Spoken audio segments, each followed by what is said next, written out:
गहरी रात थी। आसमान पर चांद गहरे बादलों में छुपा हुआ था। गांव के बिल्कुल किनारे पर एक पुराना कब्रिस्तान था।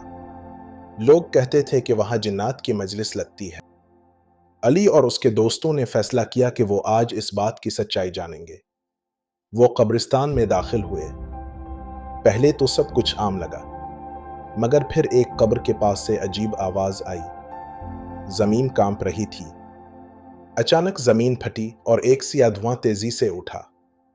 दोस्तों ने भागने की कोशिश की, मगर उनके कदम जमीन में जिम गए। धुआं एक शक्ल इख्तियार करने लगा। इसने खौफनाक आवाज में कहा, यह जगह इंसानों के लिए नहीं है। अली ने फौरन सूरत सुए की तिलावत शुरू की। धुआं हटने लगा और चांदनी फैल गई। वो बमुश्किल बाहर निकले। कब्र बिल्कुल ताजा दिखाई दे रही थी। कब्र पर एक जला हुआ कागज पड़ा था। जो कुरान पढ़ता है वो महफूज रहता है।